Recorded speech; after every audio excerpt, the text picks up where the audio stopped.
Thank y'all for sticking around, y'all. Oh, hasn't today been great? Thank you, WIPA. Good job.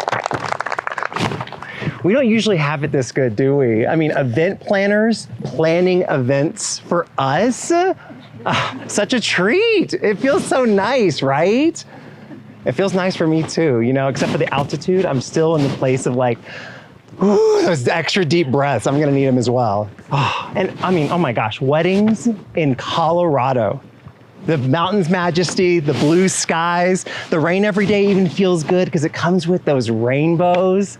Even they call it God's country. I can say that because my dad's a pastor. Oh, I love it here. It is just such a magical affair getting to do this. And we've all been in this situation where it's been weddings, weddings, weddings, and then all of a sudden after COVID, a year and a half, 2 years ago, which felt like 20 years ago, it suddenly became a wedding desert and there was nothing. And then it all came rushing back and it was like drinking out of a fire hose, you know? It's like, whoa, oh my gosh, so many events. I mean, even now, we had all the events on the weddings on the weekends, but now we're having weddings on weekdays? So many weddings, I see them nod like, yeah, like what how is this happening? Maybe it's the pot. Could it be that? They don't even know what day it is anymore. They're like, oh yeah, Wednesday. Don't remember. Yeah, exactly. I reserved this date. I didn't even remember that. My goodness. I mean, at this point, we're in the place of having trouble turning them down, you know? Is it because we need the money? Is it because we love what we're doing? I mean, most of us are here because we love getting to work in weddings and being in these events, creating the happily ever after day. You know, what a special opportunity and gift for us. But who's here to support us, the wedding professionals? Who's here to make sure that we have the best day of our life too, you know? And I am a big believer that you can as well. Wouldn't you like that, to have it be your good day as well? I'm all about that. And so I'm gonna help you today get closer to having it be the best day of your life as well. Leaving weddings feeling joyous instead of feeling used up or annoyed or just so empty or completely over it. You know, nowadays what I do is I coach high performers, helping them to find balance and room to breathe, but without losing their edge. And Brian brought me here today so that we could talk about mental health in the event industry. Absolutely, amen to that. And I mean, mental health in the event industry. Who ever heard of that, you know? Y'all know what events are like. My goodness. So what makes me qualified to talk to you today? Well, I am an Energy Leadership Index Master Practitioner, Certified Professional Coach from the Institute of Professional Excellence in Coaching. Whew, all that oxygen. Also, more importantly, I have an event staffing company that does hospitality in New York City. I've run thousands of events and million-dollar events in New York City. Insane, right? Oh my goodness. All these events, you know what it's like. It's the most magical day ever. Sometimes. And I've gone through the same things y'all have, where it was busy and then a desert. And then all of a sudden it came back and it was like drinking through a fire hose. And there's times that I've worked for clients that I probably should not have said yes to. You know what I'm talking about, right? And as they say, if you can make it in New York, if you can do it there, you can do it anywhere. Doing it backwards in heels, you know what I mean? So to create the perfect event while still keeping mental health your focus, there's 3 elements that are crucial to your success. And so this is something that you can do. Everyone can. That first thing is to have a healthy attitude. Now you can call it positive mindset, you can call it having your head on straight, whatever you want to call it. It starts with you, you know? And so why have a positive mindset? Well, if you focus on the negativity, that's what's going to manifest. They did studies on people after they had the car accident. What were those moments right before they were having a car accident? Their thoughts were, oh gosh, I just don't want to hit that tree. Oh, I just don't want to hit that pole. I just don't want to hit that elk. Guess what they hit? When you focus on something, when you're saying it and you're saying, I don't want to hit that, your brain doesn't hear that. All it hears is that negative thing you're focusing on. And so what you want instead is patience and perspective. Why? Because in our business, we're working with clients for months. months. This isn't retail. This is not, hi, nice to meet you, have a good day. We work with the same people for a long time. So we need that patience and perspective. So that first thing we need to work on with ourselves is shutting down that dumb voice inside of us that says, you suck all the time, you know? And we all have that voice. And when I coach people through this, the first thing we talk about is labeling that voice, giving it the name. Now, I call it the gremlin. And you may have heard other names, such as the inner critic, the energy vampire, the inner saboteur, whatever you call it, it's that gremlin, that's my name for it. And I've even labeled mine, the voice in my head, it's Gargamel. And I know you may have, this might be speaking to a very specific audience, the wizard from the Smurfs. That's the voice that's telling me that I suck all the time. So again, number one, you wanna label what is that voice inside of you named, okay? That second step, you wanna label all of the hatements it tells you. Did you hear that, the hatements? I had a client, I was doing this with her and I was like, okay, I want you to write down all your negative statements. And she got back to me, she said, here are my hatements. And I was like, girl, consider that stolen, that's so good. Yes, get all those hatements out. And so here are some examples. Oh, what I created today was awful, it was terrible. That's a hatement. Another voice you might be hearing, oh, I'm never gonna impress that client. That's a hatement. Another one, oh, this is never gonna work. That's a hatement. So you wanna label what it is your gremlin is telling you, and that way you have them down. And then number three, the most important part, I want you to answer each one with the truth. You hear that? Because all of those hatements are not true, but you have this part in you that believes it to be true. It's the gremlin convincing you because it's so ingrained in who you are. You're believing these things. So let's actually do that exercise. Oh, what I created is awful. No. What's the truth here? No, well, the previous client liked it. Come on. Next one, oh, I'm never gonna impress the client. No, what's the truth here? You can't impress everyone. It's not gonna happen like that, okay? Next one, oh, this is never gonna work. No, what's the truth here? Sometimes things don't work, sometimes they do, you know? So you gotta have the point here, which is facts, not feelings. You want data, not drama. And listen, we all want to have results when we're working with our vendors and the clients and the relationships we have. So whenever you're assessing the energy with someone and you want that efficient result, I want you to assess, is that energy with that vendor or client, if it's positive, I want you to match their energy. So if they're coming at you really cheery, be with them. And so this is what I need done, and da-da-da. And if there's someone that's to the point and this is what I want, and da-da-da, then be with them and match that energy. Now, if they're coming at you negative and they're thinking you're the source of the problem, that's where robot time. Take out your emotions, just be honest with them and give them the facts. Just let them know, lay it out like it is. And that way, in both of these situations, that's how you're gonna get the results, by communicating on a level that they're matched with, you know? Because listen, people just want to be heard. And so you can come at this one of two ways. You can come at it from a selfish point of view, because you know the truth and you know you're right, I'm always right. Or you can come at it with perspective and come at it from their point of view, because they just want to be heard. Patience and perspective. And so once you have that positive attitude, you've taken care of yourself, you're coming with patience and perspective, that next part is to have systems in place that work for you, processes that support your business and your systems so that you can show your clients what's gonna happen here. Now, I have something controversial to say. The customer is not always right. And y'all know this. They're like, oh, I want it done on this timeline. Right, and here's my budget. Oh, okay, yeah, no. You know what the truth is about this, right? You know what that situation is. And so some things can't be done, and so you've got to show them what the boundaries are. You're the expert in this business. If you give them what your limits are, what the event boundaries are, I want you to have your systems and forms and processes in place to let prospective clients and current clients know this is where success is gonna fall in when you work with me. And so you wanna give them the limits, you wanna rope them in. Yeah! You know, I'm a 6th generation Texan, so I might have some of those, you know, country references coming out.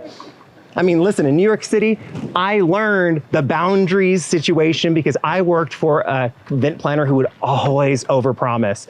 I'm in charge of running the event, and so he's giving me the timeline. Okay, here it is. It's a speech at the wedding, and then I need you to clear and serve, and then another speech, and there's 5 minutes to do that.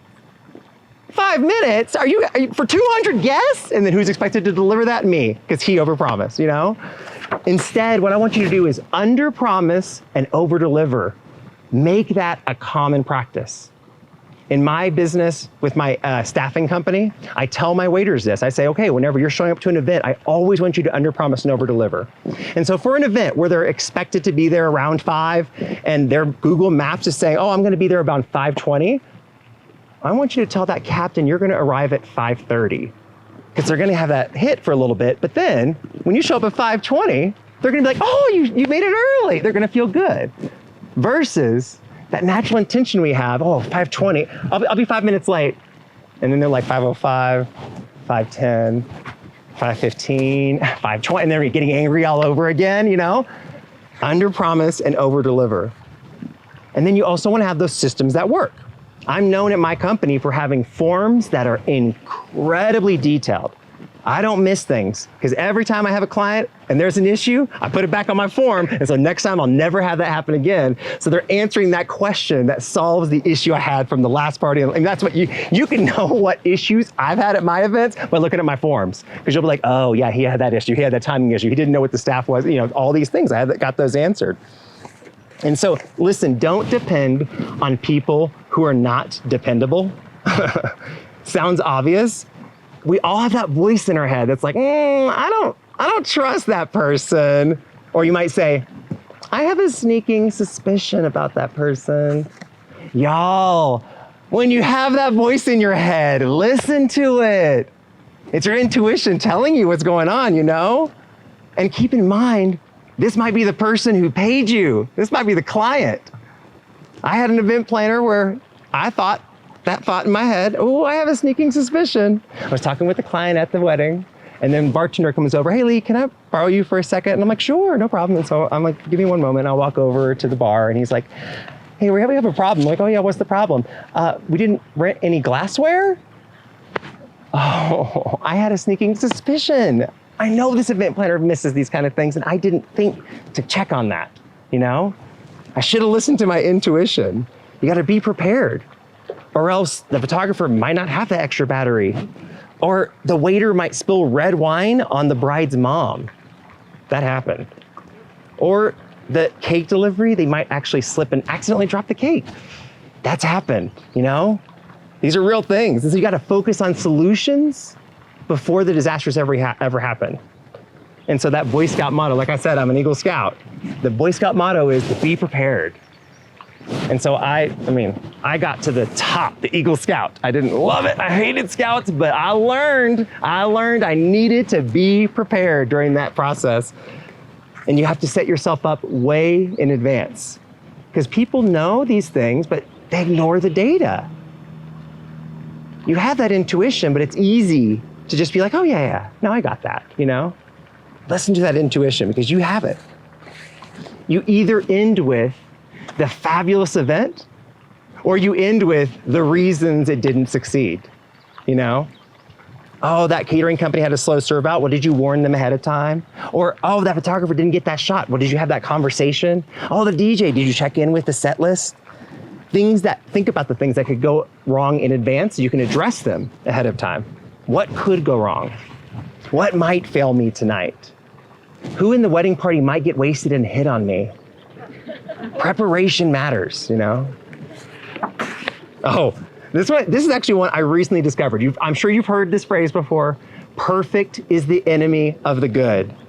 And in our industry, you gotta get it right. This is a wedding. It's for better or for, you gotta get it done. There's no for worse in what we're doing, you know? And so for me, I'm an overachiever. I had 2 perfect parents. I had a pastor dad, and then my mom, well, she has no flaws. I mean, she's right there. You can see, you can say hello to her afterwards. Perfect is the enemy of the good. And I would often ask myself in my company, in my staffing company, I was the initial booker. I'm booking all of the staff and making sure they're getting there on time, you know, making sure everything's lined up. And then I hired a booker, and she was not living up to my standard. And I realized, wait a minute, they're good, she's good, but she's not performing at my 100%. And as I was coaching my clients, separate from my business, I'm coaching my clients and I'm telling them, you know what? All you need to do is 70 to 90% because you're getting, that's A, that's passing, B, 90% is an A, and C, that's progress, that's awesome. So I'm telling my clients this and suddenly it hit me. I'm not doing that with my own booker. I'm keeping her up to my standard this whole time, expecting the 100%, and I'm unhappy. Then when I suddenly went, wait a minute, is she doing 70 to 90%? She's doing 95%. That feels good. She's doing great. I was just harping in on that 5% that I would do that she wasn't doing and making it, a thing when it's not. I mean, how many people when you get an Uber, you're like 5 stars every time? You're like 5, 5, 5, 5 every time. Leave that for Uber. In my company, I have my captains rate the staff on a scale of 1 to 5, and before I said anything, it was 5, 5, 5, 5, 5, 5, 5, and that didn't give me any information at all. And so I had to teach them. I said, okay, hey, start giving 3s to all the staff. 3 is good, 3 is expected. And then that way I started getting information, 3, 3, 3, 4, 4, 5, 4, 3, 4, and then I started to see, here are the 3s, here are the 4s, here's a stellar 5, here's a 2, he's gone. Perfect is the enemy of the good. I got information. And finally, a big one, avoid the pitfalls, y'all. The most important pitfall is before you sign the contract. The magic question you want to ask yourself, is the client and all their drama worth the money? We all know that amazing event planner who's a nightmare to work with, but has money. And so with some of those situations, you just have to have clear boundaries. Saying no is actually an art. You either alienate or you get cooperation. And so sometimes you can't say no. Instead, you just have to say yes, but still draw those boundaries. And so I had an event on Ellis Island. That's the island next to Statue of Liberty, where all the immigrants used to come through. And so this really fancy wedding, they got a private ferry, loaded all the guests in and ferried them over, multiple ferries. There's a cocktail party on the outside and the first floor. And then on the second floor, this is where the dinner was happening. There's a buffet on the left side, a buffet on the right side. There's high tops throughout. And I'm looking, I'm feeling, this is good. We have a table set. I feel great. And then I see that event planner walking up to me. She is marching up to me, 4 foot nothing. And she does not look happy. Where are the roll-ups? And I'm like, my goodness, the guests are all around. I'm like, sorry? My guests need roll-ups. Where are the roll-ups? And so in that moment, I had to say no, but with boundaries. And I'm like, listen, I hear you. I will work on the roll-ups. You don't have to yell at me in front of everyone, but I'm on it. And then I took care of it at that moment. You just got to remember, when you work with the devil, sometimes it's going to be hell. And my dad's a pastor. I can say that, It's the truth. Other times you can say no. And so another event venue I work in all the time is at New York Public Library on 5th Avenue. It's the big stairs, the lions on the outside, huge archways, the whole building's made of marble. Just to get in there, the venue is $25,000. And so we're in there, there's a cocktail party in the main gallery. We go downstairs to Astor Hall, and it's where the seated dinner is. And in my world, the busiest time of the night is whenever the main course is coming out, because everyone has a choice of different meals, plus the vegan, plus the alternative, plus someone rejected it. And so in that moment, don't bother me. I can't be bothered. I'm so busy in that moment. I'm nearly done. I'm getting, these waiters are coming at me and I'm making sure it's coming on. I have the walkie-talkie on. The owner of the catering company, the event planner, and all of the captains are all on here. And the owner of the catering company, he's like, Leigh. All right, in this moment, I've got to say no. I have 2 more tables left. I'm almost done. So there's 3 steps here when you want to say no here. You want to acknowledge the situation, you want to advise about the truth of the situation, and then you want to suggest an alternative. So in that moment, I'm acknowledging the situation. I hear you need me. Second, I'm advising the truth. Here's the situation. I'm in the middle of serve out. By the way, I said, here's the situation. That's giving facts, so it takes them from the emotional side to the logic side of their brain. So I'm advising the situation, then I'm suggesting an alternative. Let me get back to you as soon as the serve out is done. And so I rip off that walkie-talkie and I finish the serve out. So I was saying no with boundaries. And so after I finished, I got back on the walkie and I was like, okay, I'm done with the serve out. I see everything's good. Okay, what was the deal? And he said, you skipped the bride's table. Oh, nightmares do come true. Sometimes it happens, but I did say no. Why are we so passionate about what we do. I mean, the event industry is chaos, but it's chaos. It's fun. There's so much energy. There's a beginning, a middle, and an end. You know, some people love predictability. We don't. We like it being different all the time. Every event is different, and who knows what next year is going to look like? We have no idea. And for me, speaking to you here today is what gets me so excited. It tickles me, it keeps me on my toes, it matches my mixture of coaching and entertaining with doing what I love, is being with people. And so, call me innocent, but at the beginning of my career, I thought event industry professionals wanted to stay all the way till the end, and I discovered event planners cannot wait until the end. But it doesn't have to be that way. You know, so in summary, once again, have a positive attitude with patience and perspective. I want you to focus on yourself, your mindset, where you're coming from first. Take care of number one, taking care of you first. This is that, put on the oxygen mask on you before you're helping your clients. That's the first part. 2, make sure you have systems and processes that support you and that let your clients know where the boundaries are. So that way you'll be successful because you are the expert in what you're doing. And 3, life is too short to work with some nightmare people. I admire y'all. I really think it's really special and magical that y'all get to create people's peak days of their life. What a special experience that you get to have here. And so I want you to go out and marry those people with a big smile on your face and help it be the best day of your life as well. Thank you guys so much.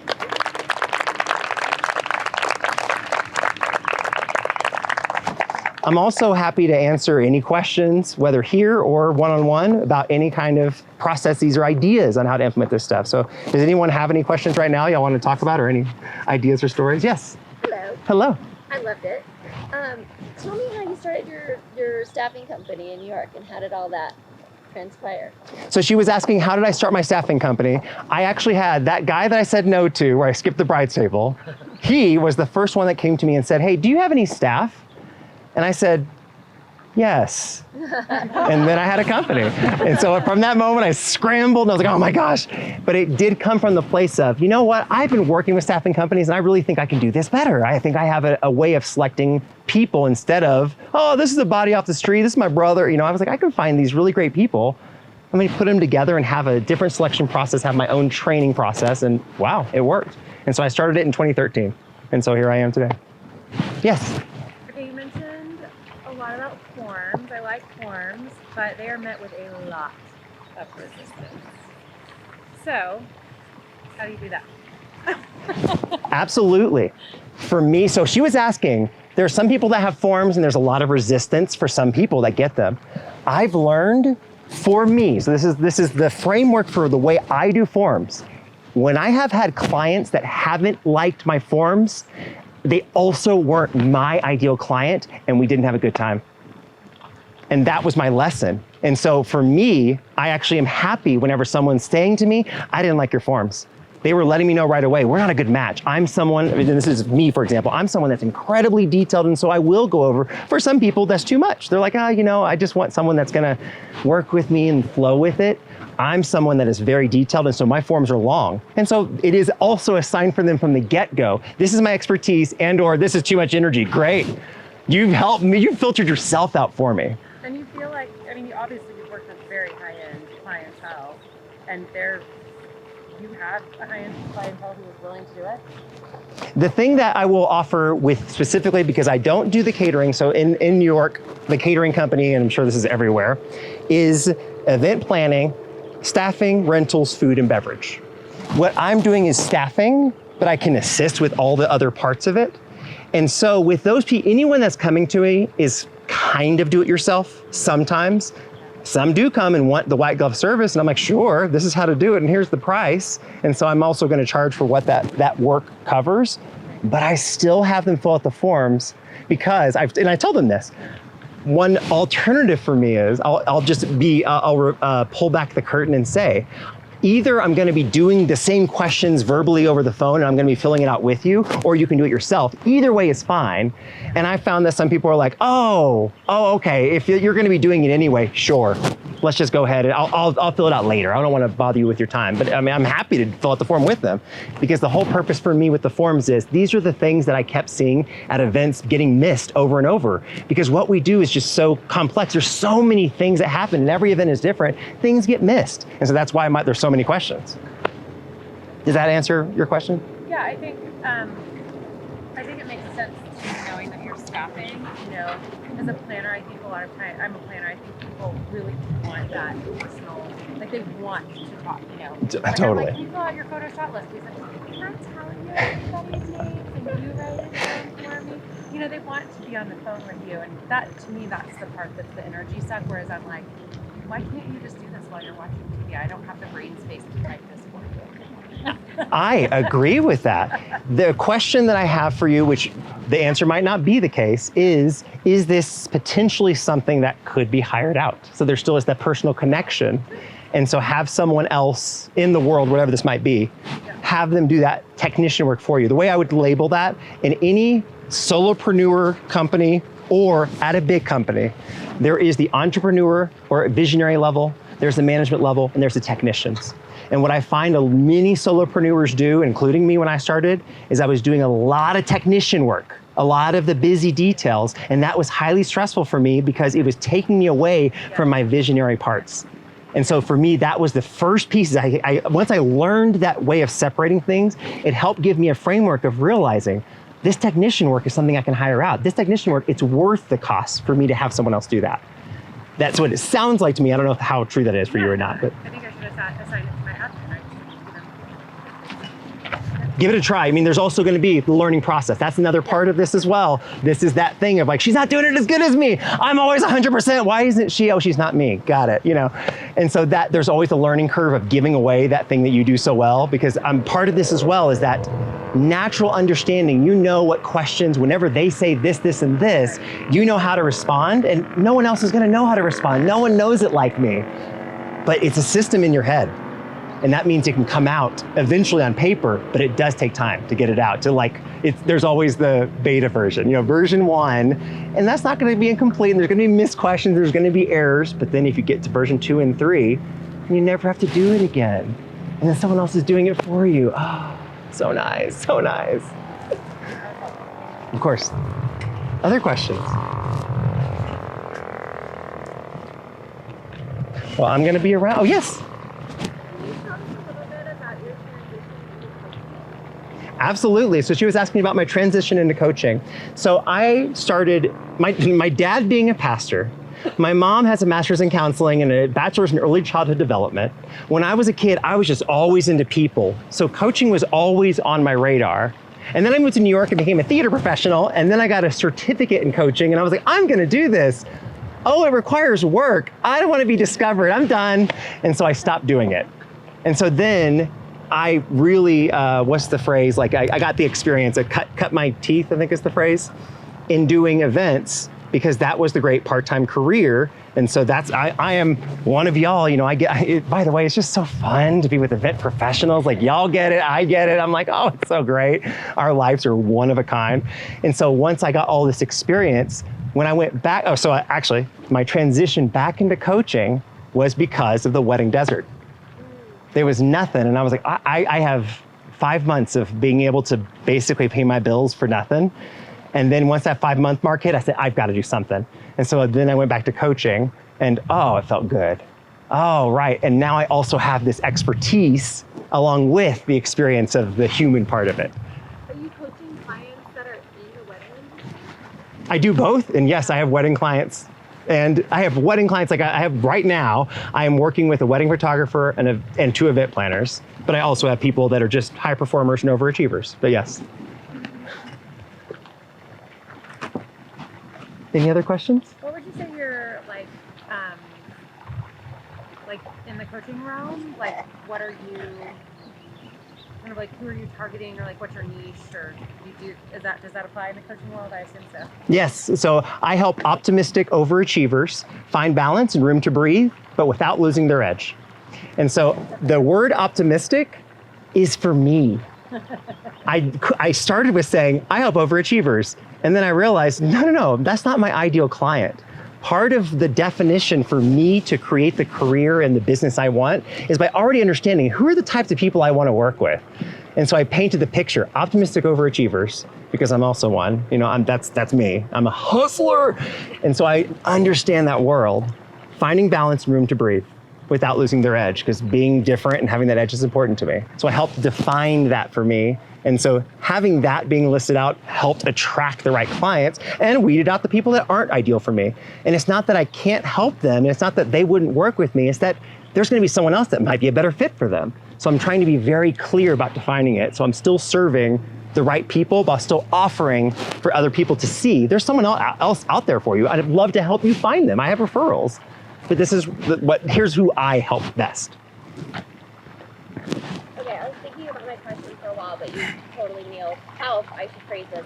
So I'm 100% an optimistic overachiever, and I think my struggle is there's also this dynamic of being like, my expectations for my own work are through the roof. I'm a wedding photographer, so there's that. And I am solo, except since August, my husband has come into the business with me full time, which really ends up just being, shopping for the kids, which is great. But as I continue to scale up, I'm really struggling with like the letting go piece because I'm afraid of losing my edge. And so he's like, I can write that email for you. I can do the Pinterest. I can pull the photos. And I'm like, yeah. No. And I've heard 1,000 different times because I'm not ready to bring on a team. I wouldn't mind hiring an associate to take on some money. I wouldn't mind hiring a VA. But the control freak in me is like, I get stuck on the how of like, how do I onboard someone? It's not a trust issue, it's a letting go. And also knowing like, I guess, like how in the world do I allow my husband, who's just as brilliant as, at running a business and capable, but I'm struggling with like just taking my hands off and trusting that. So I guess it is a trust issue actually. But I don't want to outsource the edit. I don't want to outsource the calling, but at some point I just have to take those steps, I guess. And he's ready, he's eager, and I probably should hire a VA, but. Yeah, exactly. And so what I'm hearing you say, and tell me if I have this right, is that there is a desire to grow bigger than where you're currently at. Totally, yeah. And so there is a world in which one response to this situation of being that overachiever where it's hard, the fist is tight, I'm holding on to my business because I know if I do it, it's gonna be done well. Well, then there is a choice of to keep the business where it is at and say no more often. That's totally an option. There's nothing wrong with that, but I'm not hearing that. I'm hearing I want to grow, which means building a team and then allowing these other humans in my sphere, the people in my business, to also learn it the way that I'm doing it. And the way that they learn is the same way that all of us had to learn, which is by effing up. I almost said the F word. By just messing up. New York, you're just like, F word. That's what we do. You just let them make the mistakes too, because it's not going to be perfect. They're not going to get it right until they do. Or they don't because they're not the right people. Or your systems aren't clear. Yeah. And so another part of this is getting it out of your head onto paper, what it is that you do, what your systems are, because what you do is proprietary, what you do is special, what you do is great, but list it out step by step, because it's clear to me what I want done in my business, but until I'm writing it out, step 1, step 2, step 3, it's just an idea of what I think I want it to do. And so it for me, for example, one of my first steps with my booker was, it was me having to work on my own. What is it that I'm doing? I'm doing this, I'm doing that. And when I worked with a business coach, it was like 5 years ago, I was like, there's no way no one can learn what I'm doing. Today, I have my booker doing it exactly the way I would do it, and actually is improving on it because I let go finally. And I had to trust her, and I had to watch her mess up, and we had a weekend where she was on vacation. She's like, I'll book while I'm gone, and oh no, it was a big disaster. I was totally involved in the process. I had to get back in, but that was a learning lesson as well. It was mistakes along the way. And so how open are you, or how willing would you be to let go and watch some of the mistakes, but then fix it along the way? I mean, very open. I think it's that or crash and burn, and I am actually expanding into Austin, like full time. So I think there's that, like spanning 2 markets and having a husband who's willing and capable is my second shooter. knows the business inside and out, but that step of writing it out, because I don't know how to like articulate to him what I've been doing for years. Right. Yeah. Right. Working with someone to talk it through is something that helps out with like getting it out. That's why for me, I needed a coach for myself. I had it in here. How do I get it out? And so talking through it with someone else that also had the right mind, that also had the experience, gave me perspective, reflected it back to me, but also added their input. It was like, oh, okay, that makes total sense. Oh, that's what I'm doing. Oh, that's my genius. That's why people keep calling me. Got it. Yeah, helped write it out. Of course. The 90% thing. Yeah. Yes, totally. And 90%, that's an A. Oh my gosh, I want to get an A. I mean, that was my whole thing. I want to get an A. But I was looking at her, she better get it perfect. Any other questions? Yes. Kind of feeding off what Jenna said. So like, we're in the same situation, but like when you actually like, say you get like an associate and something happens and it's on you, it's a one-time deal. How do you handle something that's on like my name, my brand? How do you handle if something does happen? Because people aren't perfect, and I understand that. But if and when something happens, how do you handle that situation to keep your reputation afloat? Yeah. Am I hearing? I want to make sure I hear it right. Whenever you have someone representing your name and they mess up, how do you maintain your own brand and your pride and integrity? Is that right? Yeah. I relate. I have a staffing company and I send people out and it is my worst nightmare. And I'm like, oh my gosh, are you serious? I'm still standing 8 years later as one of the top staffing companies in New York City. And I have had so many issues. And so whenever those mistakes happen, I own up to them.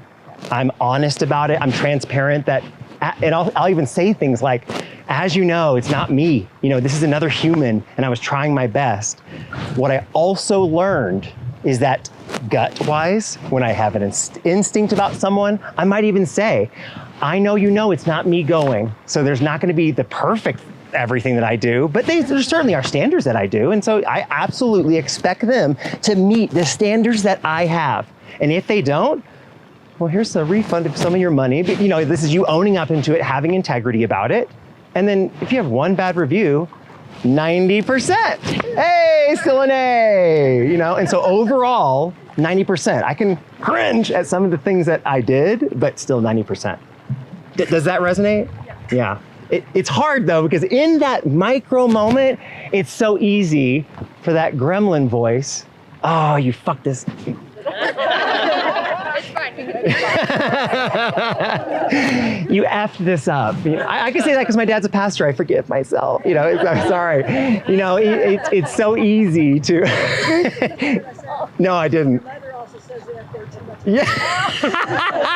I learned it from her. Truly.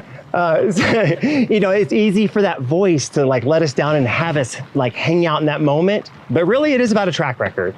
And so if it's someone else, I mean, that's also the other part of this. It's someone else. So it's like, I'm sorry, you're done. I'm not working with you anymore, and then you move on. I feel like the industry has changed so much since COVID. It's so hard for us to find second shooters that just cringe. 100%. So it's just like, I want the best, and like, Yes. the best is already taken, like, what do you do? And it's just like, so I'm scared shitless. Like, Yes. my wedding's next year. I'm like, who am I gonna find? Absolutely. This is actually a very relevant piece. What do you do about post-COVID staffing? Again. And so my solution is not magical. I'm telling every client, I have brain drain. Pre-COVID, I would say the average amount of time people had worked with me was on average 4 years. Now, on average, is 6 months. That's just what it's going to look like. And so, I'm being honest about it. This is just what it is. By the way, I had to raise my rates because this is also inflation. It's both, you're paying more and my staff has less experience. But I'm warning you ahead of time. I'm letting you know this is what it is. This is the truth about the situation. And then on my side, I'm also taking care of training. I'm making sure to give them the best training possible by writing out my system, by letting them know this is the case, by telling them I only expect 90 to 100%. I only expect like, this is my standards. Here are the basics you must complete when you work for me. And there's consequences to it if you don't. But also, client, human beings. These are human beings. And so they're doing the best, they're being the best, but they're not perfect, you know? Yes? I've been in the business for a long time, and I've trained my competition, and it just ate me up for a long time. And my therapist finally got me to realize that there's an abundance mentality, and I've been able to let go of that angst and wish them luck, and realize that you just do what you do. So when you start adding employees, there's also the fear that, oh, they're going to get really good, or they're going to suck, or, oh, they're going to get really good, and they'll know everything I have, then they're going to go out and compete with me. Well, that's just life, that's capitalism. But I just wanted to know how many people have you trained that's your competition in New York? I'll tell you something. You know, Richard Branson, I love that you said this about, there's two things. Hopefully I want to remember both of these things. Richard Branson said, and I'm paraphrasing, teach the people that you work with so well that they could leave you, treat them so well that they stay. You know? So you're really giving your heart in this, but then you're giving them the best environment to work for. So good luck, work on your own, or work with me. I'm great to work for. You know, having that mentality is real. But what I love that you said as well is let it go. And the thing about let it go, let me say this in a different way. Forgiveness. This applies more than just with your employees. Forgiveness is for you. Forgiveness is for your soul. It's not for the other person. It's letting go so that you can continue to focus on your business and continue innovating and continue performing well, so that you don't have that negative energy getting in the way and letting it be the cloud while you're working all that other business, all that company. I trained him, I should, I'll put that away. That's the gremlin talking. Put that voice away. It doesn't serve you. The truth is, yeah, there's going to be other people out there, but no one can be me. I'm going to do the best that I can, Thank you. I love that. Other questions?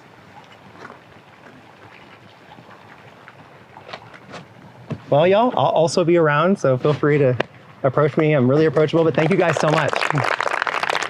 Thank you.